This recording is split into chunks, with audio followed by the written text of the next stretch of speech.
नाजरीन, रुपया पैसा में आपको खुश आमदीद कहते हैं। मैं हूं अली नासिर। आजकल जो चीज़ गर्दिश में है वो यही है कि जनाब वाला डॉलर की कदर अब कहाँ जाएगी। चर्चा तो सियासी इश्यूज़ पर है, लेकिन हकीकत बात यह है कि उन सियासी इश्यूज़ से हमारा क्या लेना देना कि जिनसे ना तो मुल्क के हालात पर कोई असरात मुरतब होंगे, ना ही आप अवाम, ना ही तिजारत, ना ही कारोबार और ना ही सरमायाकारी के माहौल पर कोई असरअंदाज होगा। तो मेन इशू ये है कि हमें इस चीज़ को देखना है कि आखिरकार हमारे मुल्क की जो हकीकी मईशत को मुतासिर करने वाली चीज़ें हैं उन पर डिस्कशन होनी चाहिए। इसी को देखते हुए मैंने ये सोचा कि डॉलर किस करवट बैठेगा, इसके ऊपर बाकायदा गुफ्तगू होनी चाहिए। सबसे बड़ा मसला यही आ रहा है कि डॉलर किस सम्त में जाएगा, ये समझना अभी हमारे लिए थोड़ा सा मुश्किल इस वजह से है क्योंकि सुबह मैं एक अखबार का आर्टिकल देख रहा था या ख़बर देख रहा था, उसमें ये लिखा हुआ था कि 2021 में डॉलर की कदर में इजाफा हो जाएगा। दूसरी जानिब बहुत सारे लोग जो पाकिस्तान के अंदर इसके बारे में क़यास आराई करते हैं, उनकी राय यही रही है कि इसमें निस्बतन जो है वो हम तवाज़ुन देखेंगे। तो ये अब दो पैरेलल चीज़ें हैं। करंट अकाउंट डेफिसिट के ऊपर बहुत ज़्यादा गुफ्तगू होती रही कि जी करंट अकाउंट डेफिसिट किस सम्त में जाएगा। करंट अकाउंट डेफिसिट के बारे में अच्छी ही बातें सुनने को मिली। साथ साथ जो है बात यही रही, ट्रेड डेफिसिट की बात भी कुछ इसी नौयत की रही। तो बात कुछ ऐसी ही है कि अभी मैं ज़रा आप लोगों की तरह शशोपंच का शिकार हूँ कि आखिर ये ऊँट किस करवट बैठेगा, डॉलर किस करवट बैठेगा। चलें मैं अपने मेहमानों का तारुफ कराता चलूँ। जनाब मलिक खान साहब, और ये बड़ी अच्छी गिरफ्त रखते हैं मुल्क की मईशत के ऊपर भी, और कारोबार फ़ॉरेन एक्सचेंज के ऊपर इनकी बड़ी गिरफ्त है, बड़ा होल्ड है और बड़ी एक निगाह है। इसके साथ साथ ज़फ़र पराचा साहब हमें लाहौर से ज्वाइन कर रहे हैं और इनको भी वेलकम करता हूँ शो में। इनका भी बड़ा जो है एक तज़िया है, बड़ा मैं कहूँगा कि मुतवाज़िन किस्म की गुफ्तगू करते हैं डॉलर के ऊपर। तो गुफ्तगू का आगाज़ मलिक बोस्तान साहब आपसे कर लेते हैं। मलिक बोस्तान साहब, बात कुछ ऐसी है कि अब डॉलर के मुतल्लिक जो क़यास आराइयाँ हो रही हैं, तो आप क्या राय रखते हैं इसके ऊपर? आपका क्या ख्याल है, किस समझ जाएगी बात? देखो जी, हमारी राय होती है, लेकिन हमारी ख्वाहिश है और पूरे पाकिस्तान की हर मुद्दे वक्तन पाकिस्तानी की ख्वाहिश है कि रुपया मजबूत हो और डॉलर का रेट गिरे, पाकिस्तान की इकानमी बेहतर हो, पाकिस्तान तरक्की करे। तो अल्लाह का शुक्र है, पहले 2 महीने जो पिछला जुलाई का महीना भी था और अगस्त के महीने में इसमें करंट अकाउंट सरप्लस रहे, खसारे में नहीं, बड़ी कुछ अहम बात है। और अगर एक साल हम इस तरह इसको मैनेज कर लेते हैं, हमारा करंट अकाउंट सरप्लस हो जाता है, तो पाकिस्तान का रुपया लाजमी सरप्लस होएगा। अगर किसी जगह भी हम अगर डेफिसिट में चले जाएंगे और तुम्हारा उस सूरत में फिर रुपया भी ज़ाहिर नीचे जाएगा। तो हुकूमत पूरी कोशिश कर रही है, लेकिन आपके सामने कोरोना का अभी जो वबा अभी तक ख़त्म नहीं हुई, उससे हमारी हर चीज़ नुकसान में जा रही है। और हुकूमत जो है पूरी कोशिश कर रही है किसी तरह हम इस क्राइसिस से निकलें और इस बहरान से निकलें। तो इसके लिए बड़ी पाकिस्तान की जो हिकमत अमली है, पूरी दुनिया ने उसको सराहा है। और अल्लाह का शुक्र है कि पाकिस्तान में अमवात भी कम हुई हैं, केस भी कम हुए हैं, तो इसका नुकसान भी कम हुआ है। लेकिन इसके साथ साथ जब तक दुनिया इस वक्त पूरी दुनिया की मईशतें दो पे लगी हुई हैं और दुनिया कुछ मईशतें संभल भी रही हैं, कुछ और क्राइसिस में जा रही हैं, तो उसमें हम भी शामिल हैं। और हमें जब तक हम सनती तरक्की का आगाज़ दोबारा नहीं शुरू करेंगे, वैल्यू एडेड में नहीं आएंगे, प्रोडक्शन में नहीं आएंगे, एक्सपोर्ट नहीं बढ़ाएंगे, अपनी पैदावार नहीं बढ़ाएंगे, तो किसी सूरत में पाकिस्तान की तरक्की का ना तो ख्वाब भी हो सकता है, हकीकत नहीं बन सकता। बड़ी अहम बात आपने की है। यहाँ पर ज़फ़र पराचा साहब को भी गुफ्तगू में शामिल करते हैं। ज़फ़र पराचा साहब, पिछली दफ़ा आप प्रोग्राम पर तशरीफ़ लाए थे तो आपने डॉलर के मुतल्लिक कुछ क़यास आराइयाँ की थी। इसके साथ साथ कुछ ओवरसीज़ पाकिस्तानीज़ के लिए भी कुछ आपने बात की थी। तो मैं चाहूँगा उसके ऊपर ज़रा रोशनी डालें, फिर उसके बाद मैं दोबारा से गुफ्तगू को एक नई सम्त में लेकर जाऊँगा। जी बहुत शुक्रिया आपका। आपके प्रोग्राम के तवज्जुह से मैंने फिल्म पेदापीस देखी और मुख्तलिफ फोरम्स पे भी देखी। मैंने कहा था कि जैसे कि यूरो बॉन्ड हमारे यहाँ की तरक्की ये 8.5%, तो मैंने आपसे जल्दी एक तजवीज़ की थी कि ओवरसीज पाकिस्तानी को और पाकिस्तानी को भी इस स्कीम का हिस्सा बनाया गया। एक बड़ी खुश आइन बात है, हुकूमत ने रोशन पाकिस्तान अकाउंट के जरिए तकरीबन 5% फॉरन अकाउंट के ऑफर किया और रुपये के ऊपर 10-11%। तो इससे काफी हमारे मुल्क को फायदा हुआ है और मजीद आगे होगा। इस तजवीज़ में ये जरूर देना चाहूँगा कि ओवरसीज पाकिस्तान के साथ साथ जो हमारे पाकिस्तानी हैं लोकल यहाँ, उनको भी इस स्कीम का हिस्सा बनाया गया।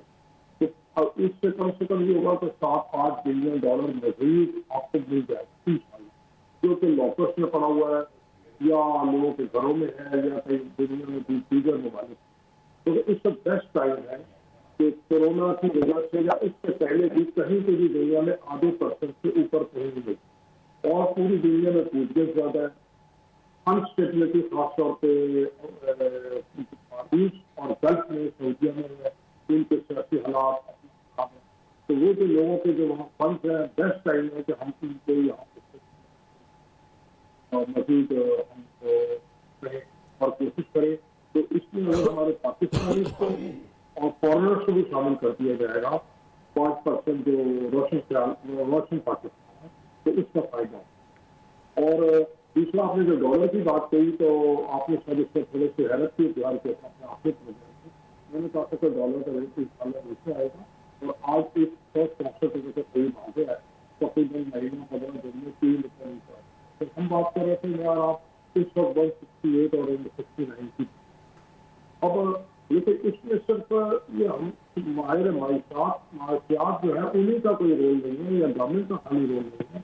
मैं ये समझता हूँ कि जो हमारी लॉ इन्फोर्समेंट एजेंसी खासतौर पर आर्मी है, इसने जिस तरह बॉर्डरों को टाइट किया, और सब एक पेज पे है, इस वजह से स्मगलिंग रुकने की वजह से भी हुआ है।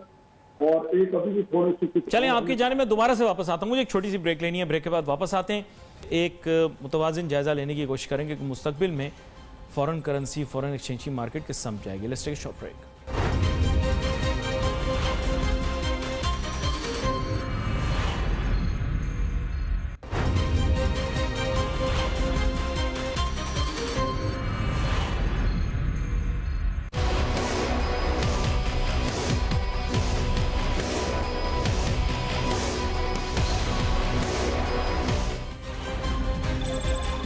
नाज़रीन, वेलकम बैक आफ्टर ब्रेक। गुफ्तगू जारी है। ब्रेक पर जाने से पहले हम यही बात कर रहे थे कि जनाब हुकूमती इक़दामात जो हैं वो प्रोग्राम को देखकर भी मुतासर होते हैं। इस पर ज़फ़र पराचा साहब बता रहे थे कि हुकूमत ने ज़ाहिरी बात है प्रोग्राम और मीडिया की मॉनिटरिंग करके अपने फ़ॉरेन एक्सचेंज के फ़ैसले सही समत में किया, और पिछली दफ़ा ये जो बात कर रहे थे उस पर काफ़ी हद तक अमल भी हुआ, ओवरसीज़ पाकिस्तानी के बेनिफिट पर भी काम हुआ, और उसके साथ साथ फ़ॉरेन एक्सचेंज रेट के अंदर भी जो है वो आवाम को रिलीफ मिली। तो मलिक बोस्तान साहब, इसी रोशनी में माजरत बीच में कता कलामी हो गई, आप अपनी बात को मुकम्मल करना चाह रहे थे, आप अपनी बात को मुकम्मल कर लें, फिर मैं अगला सवाल पूछूंगा। जी मलिक बोस्तान साहब। मैं ये कह रहा था जब तक हम सनती तरक्की की तरफ माइल नहीं होंगी, सनती अमल को दोबारा शुरू नहीं करेंगे, प्रोडक्शन नहीं बढ़ाएंगे, अपनी वैल्यू एडेड नहीं करेंगे, तो पाकिस्तान की ख्वाब तरक्की का ख्वाब एक ख्वाब ही हो सकता है, हकीकत में तब्दील नहीं हो सकता। तो हमें इस अमल को शुरू करने के लिए सरमाए की, टेक्नोलॉजी की, रोज़गार की ज़रूरत होगी। इसके लिए हमारा चाइना जो है बेहतरीन मददगार साबित हो सकता है, और हुकूमत जो है सनती अमल को दोबारा शुरू करे और नई टेक्नोलॉजी को अपनाए, तो कोई वजह नहीं कि पाकिस्तान तरक्की न करे। बांग्लादेश की मिसाल हमारे सामने है, 1971 में वो आज़ाद हुआ, आज उनकी एक्सपोर्ट जो है 39 अरब डॉलर है, जबकि हम 19 अरब डॉलर पे खड़े हैं। उनका रुपया जो टका था वो 400 टके के एवज एक पाकिस्तानी आता था, आज देख कितने हमारे लिए दुख का मकाम है। आज 250 टके के बदले में 100 पाकिस्तानी आ रहा है, तो कितना वो हमसे आगे निकल चुका है। तो हमें उसको भी बतौर मॉडल भी अपना सकते हैं। कहीं ना कहीं हमारे सिस्टम में ख़राबी है, उसे हमें मुहासबा करना होगा। जब तक हम मुहासबा नहीं करेंगे उस वक्त हम तरक्की नहीं कर सकते। तो जब तक तरक्की के लिए सनती, एक्सपोर्ट, ये सारी चीज़ें, सी पैक हमारे से बड़ा बेहतरीन मनसूबा है, और इसमें 9 इकनॉमिक जोन हमने बनाए हैं। तो उसमें पाकिस्तान के सरमाएदारों का जो इस वक्त इन्वेस्टमेंट ज़ीरो के बराबर ही ना होने के बराबर है। मैं हुकूमत से रिक्वेस्ट करूँगा कि वो जितने भी फेस बन रहे हैं उसमें एक 50% कम से कम पाकिस्तानियों को कोटा दिया जाए। वो चाहे किसी के साथ जॉइंट वेंचर करे, चाहे किसी से अपने साथ शराकतदारी करें, लेकिन उस इकनॉमिक जोन में 50% पाकिस्तानियों का कोटा होगा, तभी पाकिस्तान की एक्सपोर्ट बढ़ेगी। वरना हम सिर्फ राहदारी लेते रहेंगे और इसी में गुजारा करते रहेंगे, तो पाकिस्तान कभी तरक्की नहीं करेगा। ये बड़ी अहम बात आपने की है। यहाँ पर मैं चाहूँगा कि थोड़ी बहुत गुफ्तगू ये एक्सपोर्ट वाले एलिमेंट पे भी हो जाए। ज़फ़र पराजा साहब, हुकूमत ने ज़ाहिरी बात है बुनियादी तौर पर जब डॉलर की कदर कमज़ोर हुई थी तो उसके लिए डॉलर की कदर मजबूत हुई थी, रुपया कमज़ोर हुआ था, तो उसके लिए जस्टिफिकेशन ये पेश की थी कि मुल्क के एक्सपोर्ट्स को बूस्ट करने के लिए ज़रूरी है कि डॉलर फ्री फ्लोट के ऊपर आ जाए या उसके नज़दीक उस निज़ाम पर आ जाए, जबकि हमारे यहाँ तो हाइब्रिड सिस्टम ही है। ताहम आपको लगता है कि इसको करने से एक्सपोर्ट्स में कोई बूस्ट आई है, या इंपोर्ट रिडक्शन जो है वो डॉलर को महंगा कर देने से कुछ कारआमद रहा है ये सिलसिला के इंपोर्ट्स में कमी आ गई, तो इसके बारे में ज़रा रोशनी डालिएगा। जहाँ तक फ्री फ्लोट की बात है, फ्री इकोनॉमी तो हमको अपनानी पड़ेगी, ठीक है जी। उसके बगैर तो दुनिया तो ग्लोबल विलेज बन चुकी है, तो हम अलग से नहीं चल सकते। लेकिन उसके एक्सपोर्ट बढ़ाने के लिए सब अपनी करेंसी को वीक करना कोई एक अच्छा अमल नहीं है। आप जब तक कि अपनी जो कॉस्ट ऑफ जो आपकी मैन्युफैक्चरिंग है वो कम नहीं करेंगे, तो उसके बगैर आप compete नहीं कर पाएंगे। जैसा कि और इम्पोर्ट की जहां तक आपने बात की है कि इम्पोर्ट डॉलर महंगा करने से होगा, मैं ये कहता हूँ नहीं, डॉलर इम्पोर्ट आपकी जब कंट्रोल होगी जब आप अंडर इन्वाइसिंग बंद करेंगे। अब अंडर इन्वाइसिंग बंद करना कोई मसला नहीं है, आप गूगल पे जाएं और उसकी प्राइस को चेक कर लें। तो ये जो हमारे कस्टम अफसरान हैं ये अभी भी उसमें गड़बड़ कर रहे हैं। आप ड्यूटीज कम करें और जो उसकी एक्चुअल इंटरनेशनल वैल्यू है वो लगाएं एक्सपोर्ट के लिए। और जैसे कि मलक साहब ने फरमाया, इंडस्ट्री के लिए और दूसरी चीजों के लिए मैं ये तजवीज देना चाहूंगा हुकूमत को आपके तवस्सुस से, जैसे कि कंस्ट्रक्शन इंडस्ट्री को हुकूमत ने मराद दी है और उनका टोटल फोकस एक ही कंस्ट्रक्शन इंडस्ट्री पे है जो कि गैर मुनासिब है। उनका फोकस हैवी इंडस्ट्री पे भी होना चाहिए, लाइट इंडस्ट्री पे भी, एक्सपोर्ट पे के ऊपर भी, कारोबार पे भी। जैसे कि उन्होंने कहा है कि जी अगर आप कंस्ट्रक्शन में इन्वेस्ट करते हैं तो आपसे नहीं पूछा जाएगा। तो मेरा कहना यह है कि इसको ब्रॉडर वे में लेके आना चाहिए, तमाम सनतों पे, तमाम कारोबारों पे ये करना चाहिए। और आपके तवस्सुस से मैंने पहले भी कहा है कि जो टैक्स रेट है उसको कम करें, मैक्सिमम तमाम टैक्सेस मिला के 20% कर दें आप। क्योंकि इस वक्त हमारे कारोबारी लोगों में बहुत खौफ हरास है टैक्सेस के हवाले से, क्योंकि हमारी मजबूरी है, फैट के हवाले से हमको इम्प्लीमेंट करनी है चीजें, वो बिल्कुल करनी चाहिए, अच्छी बात है। लेकिन उसके साथ साथ आपको टैक्स बेस बढ़ाना है। ये नहीं कि जो पहले टैक्स दे रहे हैं उनके ऊपर आप टैक्स बढ़ाते जाएं, सेल टैक्स लगा दें, सेंट्रल एक्साइज ड्यूटी लगा दें, कभी कुछ कर दें, कभी ये कर दें, ऐसा ना करें। आप नंबर ऑफ टैक्स पेयर्स बढ़ाएं तो आपका अल्टीमेटली टैक्स बढ़ जाएगा। और जो प्रोडक्शन की कॉस्ट है वो कम करें ताकि हम इंटरनेशनल मार्केट में अपनी प्रोडक्ट को बेच सकें। हमारे यहाँ बहुत पोटेंशियल है एक्सपोर्ट के हवाले से, हमारे यहाँ डबल होना एक्सपोर्ट कोई मसला नहीं है। और जो इनवर्ट रेमिटेंसेस हैं हमारी ओवरसीज पाकिस्तानी की, वो भी डबल होना कोई मसला नहीं है।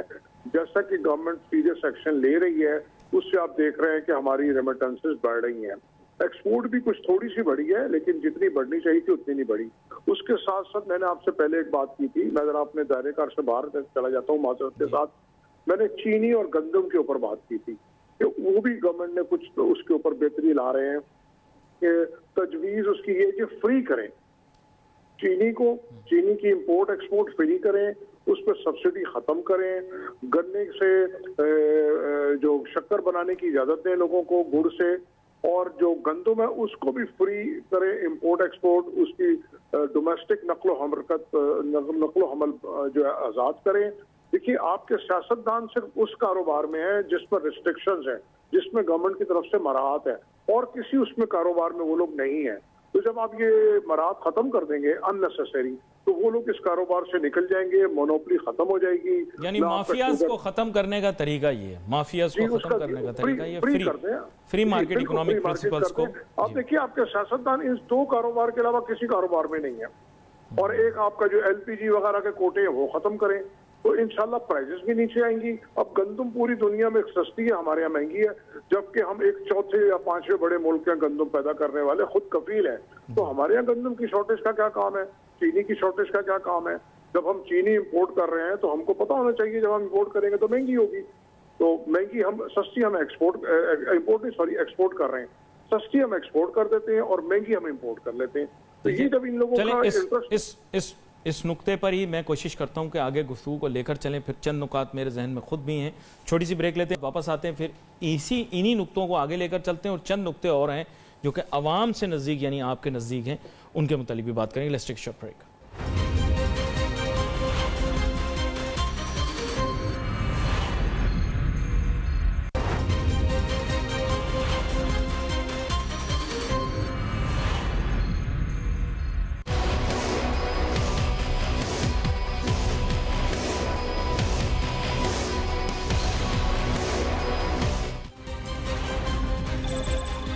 नाज़रीन welcome back after break. Break पे जाने से पहले गुफ्तगू हो रही थी हमारी, और हम बात यही करना चाह रहे थे कि जनाब वाला हमारे मुल्क के अंदर जो ये डॉलर की कदर है और इसके जो क्यास आराइयाँ की जा रही हैं इसके मुतल्लिक, ये अब किस समझ जाएगा। तो मेरे साथ यहाँ पर मलिक बोस्तान साहब भी मौजूद हैं, ज़फ़र पराचा साहब भी मौजूद हैं। ब्रेक पे जाने से पहले ज़फ़र पराचा साहब से बात हो रही थी तो उन्होंने बहुत सारे नुकात जो हैं वो रेज़ कर दिए। उसमें उन्होंने बहुत सारे इशूज़ और चैलेंजेस के मुतल्लिक बताया कि एक्सपोर्ट्स और इंपोर्ट्स को बढ़ाने के लिए सिर्फ़ और सिर्फ डॉलर की कदर की जानिब नहीं देखना, बल्कि कुछ इकदाम भी करने हैं, कुछ मैन्युफैक्चरिंग कॉस्ट की तरफ भी देखना है, कुछ कॉस्ट ऑफ डूइंग बिजनेस की जानिब भी देखना है।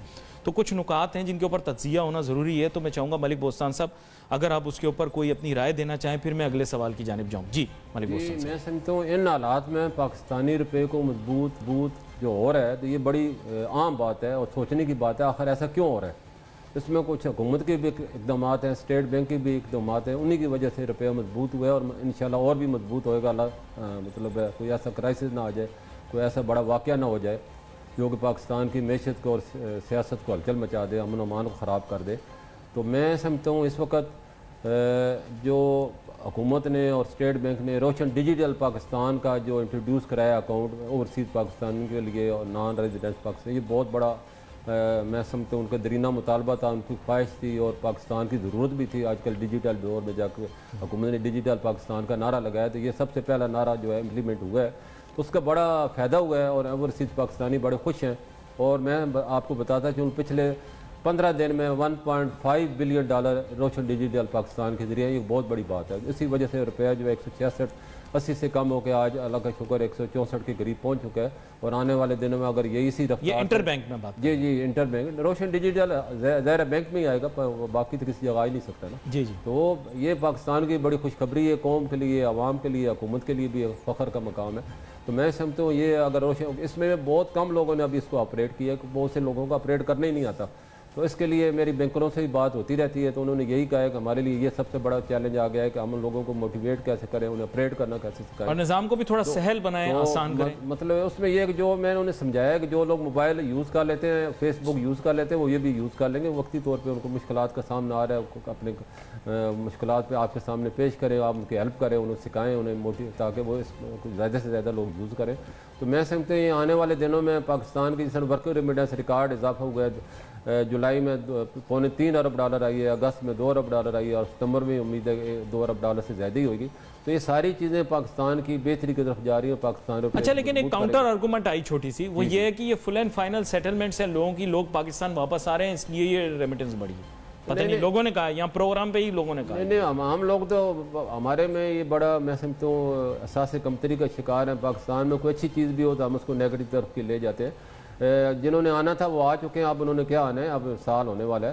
तो अभी पाकिस्तानियों की बल्कि ज़रूरत भी पड़ेगी, आप देखेंगे लोग जाएंगे भी। और डिजिटल इकानमी जो है पाकिस्तानी पूरी दुनिया में वजूद में आ चुकी है और पाकिस्तान फ्रीलांसर में नंबर 4 पे आ चुका है। पाकिस्तानी माशाल्लाह बड़े मेहनती हैं। हमारी उनकी ये शिकायत है, पिछले प्रोग्राम में मैंने कहा था कि हमें पाकिस्तान पैसे वापस लाने में बड़े मुश्किलात का सामना पड़ता है। पहली उसकी मुश्किलात तो ये होती है, अगर पाकिस्तानी कंपनी होती है तो अकाउंट ही नहीं वो खुलते, वो उसलिए मजबूरन किसी को दुबई से अकाउंट ऑपरेट करना पड़ता है, किसी को लंदन से करना पड़ता है, किसी को अमेरिका से करना पड़ता है। तो सारे के सारे अकाउंट पाकिस्तानी नहीं कहलाते, वो उन कंट्री के कहलाते हैं। इस तरह उनका पैसा है, उसके लिए डायरेक्ट वहाँ उनको लाने के लिए सहूलत मुयसर नहीं है, तो उसके लिए उन्हें बड़ी मुश्किलात का सामना पड़ा है। और स्टेट बैंक से और बैंकों से हमारी बातचीत हो रही है और हुकूमत भी इस पर बड़ी गौर कर रही है कि फ्री लांसर में पाकिस्तानियों किस तरह पैसा वापस पाकिस्तान लेके आए। अच्छा, कुछ एक डायरेक्ट क्वेश्चन है जो कि मैं पूछना चाहता हूँ, आप दोनों से पूछूंगा। ज़फ़र पराचा साहब की जानिब जाता हूँ। बड़ा डायरेक्ट क्वेश्चन है ज़फ़र पराचा साहब। बात यह है कि यही आजकल $1 मिलियन क्वेश्चन कह लें, $1 बिलियन क्वेश्चन कह लें, target for PKR US dollar parity क्या है? आप क्या देखते हैं US डॉलर कितने रुपयों के एवज हमें मिलेगा eight the end of 2020 and in the middle of 2021? कोई टारगेट आपके जहन में हो? जी देखिए सर, जो इस वक्त फिगर्स हैं और जो हालात वाकयात हैं उससे तो मुझको रुपया स्ट्रांग लगता है, डॉलर वीक लगता है और आगे चल के लगता है कि ये 160 रुपए तक हो जाएगा इंशाल्लाह। जो स्टेट बैंक के इक़दाम हैं, हुकूमत के इक़दाम हैं और जैसा आपने कहा कि जी ये जो लोग वापस आए उनके पैसे हैं, ठीक है, वो उस वक्त ये बात थी, लेकिन अब वापस जाना शुरू हो गए लोग, दुनिया वापस अपनी जगह पे आना शुरू हो गई है और हमारे जो पाकिस्तानी हैं उनकी अहमियत अपनी जगह है। स्किल्ड लेबर की भी और हमारे जो तालीम याफ्ता लोग हैं उनकी भी। तो मुझको स्ट्रॉन्ग लगता है। और जिस तरह रोशन पाकिस्तान में अभी तक कोई अमाउंट कंफर्म नहीं हुई है कि कितने डॉलर्स आए हैं, लेकिन उम्मीद ये है कि बहुत ज्यादा आएंगे। आसान हो गई है ऐप, जैसे मलक साहब ने फरमाया, ऐप चलाना ये करना बहुत आसान हो गया है। और इसमें स्टेट बैंक का ही रोल है मेन, क्योंकि उन्हीं का काम है देखना ये। तो वहाँ दिन रात मेहनत हो रही है और बाकायदा एक हेल्पलाइन बनी हुई है और लोग इससे बहुत खुश हैं, उनको इमीडिएट पैसे आ रहे हैं। और डॉलर मुझको चले मैं आपकी तरफ वापस आता हूं सवाल लेके। ये मेरा डायरेक्ट क्वेश्चन है एक्चुअली, मैं चाह रहा हूं कि मेरे वक्त मुख्तर में चाह रहा हूं कि इस पर मैं इनका भी व्यू ले लूं। मलिक बोस्तान साहब, एक टारगेट उन्होंने अपने जहन में रफली दिया है। जफर पराचा साहब का ख्याल ये है कि at the year and till about the middle of next year ये 160 देख रहे हैं। आपका जहन में क्या है इस हिसाब से कि आपको मौजूदा माशी हालात को देखते हुए विदाउट प्रिजुडिस क्या आप सोचते हैं, क्या इसका टारगेट एक होगा? देखो, हुकूमत की भी ख्वाहिश है और हमारी भी ख्वाहिश है और पाकिस्तान की हर शहरी की ख्वाहिश है रुपया मजबूत हो। इंशाल्लाह अगर यही हालात, जैसे मैंने कहा, बड़ा वाक़या ना हो कि इस वक्त APC भी हो चुकी है और इत्तेहाद भी बन रहे हैं और लॉ एंड ऑर्डर के भी खतरे आगे जल्द से जुलूस होते हैं तो पाकिस्तान की मैशत को हिट कर सकता है। इंटरनेशनल साजिशें भी हो रही हैं पाकिस्तान को ख़त्म करने के लिए और उसकी इकानमी को तबाह करने के लिए। पेटफ के जो है शिकंजा भी हमारे गिर्द कसा जा रहा है, उसमें ऐसे ऐसे इम्प्लीमेंट हो रहे हैं जो पाकिस्तान की मैशत को डायरेक्ट हिट करेंगे। तो इन हालात अगर ऐसा कोई बड़ा वाक़या ना हुआ और पाकिस्तान हुकूमत ने और इस तरह इसको फेस कर लिया, और इस वक्त पाकिस्तान हुकूमत के लिए बड़े तदब्बर का और बड़े सब्र तहम्मुल का मकाम है पाकिस्तान को किस तरह इस हालात से बचाना है। और मैं समझता हूँ डॉलर जो है 150 तक भी जा सकता है। और मैं समझता हूँ जो मैंने कहा है, मेरे पराचा साहब को इसका इल्म नहीं है कि 1.5 बिलियन डॉलर ऑन रिकॉर्ड आए हैं और उसका बैंकों ने उसको एक्सेप्ट भी किया है और इससे ज़्यादा भी आ सकते हैं। तो मैं समझता हूँ इससे बड़ी खुशखबरी क्या हो सकती है। और पाकिस्तानी रुपया जो है करंट आपका सरप्लस आ रहा है, इस तरह पाकिस्तान की एक्सपोर्ट बढ़ती है, ओवरसीज़ पाकिस्तानी जाना शुरू हो जाते हैं। तो जो जो हमारा करंट अकाउंट सरप्लस होगा, इस तरह रुपये भी सरप्लस होगा। तो I'd say something in between 160 to 150 according to the people who are doing this business, क्योंकि ज़ाहिर बात है इनके पास भी कुछ ज़ाहिर डेटा इन्फॉर्मेशन भी होगी और कुछ बिजनेस नॉलेज भी होगी। तो इनकी जो प्रेडिक्शन है जनरली वो ये है, at the end of the year और by the middle of next year we are looking at somewhere, जैसे जफर पराचा साहब ने कहा, he is looking at around 160 and Malik Bostan साहब is saying that if things remain as they are and there is no big event, so you are looking at around 150. So can roughly say something between 160 and 150. Obviously expectation of people may have been higher in the sense कि कुछ लोग predict कर रहे थे कि it may go down to 145, but I really cannot say. On the other hand, मुझे बताया जा रहा है कि एक अखबार के आर्टिकल में ऐसा भी था कि काफ़ी ज़्यादा शायद इसकी कदर बढ़ जाए, लेकिन one can't really say. जो people who are doing the business have told us कि this is the band which they want to move in. यहाँ पर जफर पराचा साहब एक मुख्तसर चीज़ आपसे और पूछना चाहूँगा, जहाँ हम ओवरसीज़ पाकिस्तानीज़ के लिए इतना कुछ करना चाह रहे हैं, तो सर जो पाकिस्तान में मुकीम पाकिस्तानी है, यानी कि हम पाकिस्तानी, हमारे लिए भी तो कोई आप इस तरह की स्कीम को जो है वो प्रमोट करें ना, कि जनाब स्टेट बैंक जो है वो जो लोकल्स हमारे FCY फॉरेन करेंसी अकाउंट खोलना चाहते हैं उनके लिए भी इंटरेस्ट रेट हाई हो और उनको भी प्रमोट किया जाएगा। जो तकियों में लॉकरों में उन्होंने डॉलर रखे हैं वो लाके बैंकिंग सिस्टम में रखें, क्या कहते हैं आप? मैंने इसके बारे में अभी कुछ अर्से पहले कहा है, कुछ टाइम पहले आपके प्रोग्राम में, कि जो ये रोशन पाकिस्तान है इसके अंदर हमारे जो तमाम पाकिस्तानियों को शामिल किया जाए। उससे जो आपने कहा तकियों में लॉकरों में जहां जहां पड़े हैं पैसे वो भी इसके अंदर आ जाएंगे और हमारे रिजर्व में इजाफा होगा। इसके साथ मैं एक बात ये और कहना चाहूंगा, आपने जो पाकिस्तानियों की बात की कि हमारे जो बैंक डिपॉजिट्स हैं, जो हमारा जो बैंकों का लोन है वो तकरीबन पिछले साल जो था 8 ट्रिलियन था और आज भी वो तकरीबन 8 ट्रिलियन है। और जो हमारे डिपॉजिट थे वो 12 ट्रिलियन थे, वो बढ़ के 17 ट्रिलियन हो गए। तो ये एक अच्छा साइन नहीं है हमारी इकोनॉमी के लिए। लोग बोरो नहीं कर रहे, लोग बोरो नहीं कर रहे, जबकि इंटरेस्ट रेट पिछले साल के मुकाबले में 17-18 से कम होके बोरिंग का रेट 11-12 रह गया है। तो इसके ऊपर देखने की जरूरत है। जब नए इंडस्ट्रीज लगेंगी, नए कारोबार चलेंगे, तो जो हमारा आम पाकिस्तानी है उसके समरात ऊपर से नीचे तक आएंगे। और जैसा कि आपने करप्शन की बात की, वो पैसा जरूर आना जरूरी है बहुत ज्यादा। अगर वो नहीं आ रहा तो उससे लोगों में एक बेचैनी पाई जाती है कि भाई आज ये था तो कल वो था तो परसों ये था। तो अब लोग इस बात से बेजार है, वो चाहते हैं को रिकवरी हो। क्योंकि देखिए जहां तक हम टैक्स नेट बढ़ाने की बात करते हैं वो अपनी जगह ठीक है, लेकिन अगर आप टैक्स पे देने की बात देखें तो हमारे जो 22-24 करोड़ अवाम है, हर शख्स टैक्स दे रहा है इनडायरेक्ट। तो मेरा कहना यह है कि जो वेल्दी आदमी है, जिसके पास पैसा है, जो डिजर्व करता है, उसको टैक्स देना चाहिए, आम आदमी को रिलीफ मिलना चाहिए। बड़ी अहम बात की आपने। दो नुक्ते हैं, इंडस्ट्रियलाइजेशन और टैक्सेशन। मलिक बोस्तान साहब, कंक्लूडिंग रिमार्क्स प्लीज। जी जी। मैं समझता हूँ जो पाकिस्तानी रुपए के जो टारगेट इस वक्त हुकूमत के मद्देनज़र भी है, क्योंकि हुकूमत को इस चीज़ का पता है कि जो रुपया बढ़ेगा महंगाई बढ़ेगी, उनकी जो है उससे महंगाई बढ़ती है, पाकिस्तान का गुस्सा भी बढ़ता है और पाकिस्तान के अवाम परेशान भी होते हैं। तो हुकूमत पूरी कोशिश करेगी कि रुपये को मजबूत किया जाए ताकि जो ये बहुत ज़्यादा ओवर अंडर वैल्यू होगा इसको अपनी बैलेंस किया जाए। तो हुकूमत पूरी वो तमाम इकदाम उठा रही है जिससे रुपये को सपोर्ट मिले, और उसी का नतीजा है कि रुपये जो है आपने देखा। लेकिन बार बार मैं यही कहता हूँ कि इसके हालात से भी बड़ा गहरा ताल्लुक होता है, उसको भी सामने रखना होता है। इंटरनेशनल साजिशें पाकिस्तान के ख़िलाफ़ हो रही हैं, तो हुकूमत जो है, मैं आवाम से और ख़ास तौर हुकूमत से रिक्वेस्ट करूँगा, इस वक्त टेक्नोलॉजी का दौर है और नई नई ईजादात हो रही हैं। वही कंट्री जो है तरक्की कर रहे हैं जो कि नए आइडिया ले कर रहे हैं, नई टेक्नोलॉजी ले आ रहे हैं। इस वक्त हमारे जो नौजवान हैं उन्हें हमें माशी इलम से सरफराज करना होगा, उन्हें वही पाकिस्तान के मुस्तकबिल को रोशन कर सकते हैं। और नई टेक्नोलॉजी लाना होगी तभी पाकिस्तान जो है तरक्की करेगा। I have run out of time. आप दोनों मेहमानों का बहुत बहुत शुक्रिया, आप हमारे साथ में शामिल हुए। मेरे ख्याल काफ़ी वैल्यूबल इनपुट हमारे पास आई, खासतौर साथ में बहुत सारी चीज़ें। लेकिन यहाँ पर एक छोटी सी ब्रेक हम लेंगे, ब्रेक के बाद मैं कंक्लूजन दूंगा। आप दोनों मेहमानों का बहुत बहुत शुक्रिया, आपने मुझे ज्वाइन किया। Let's take a short break.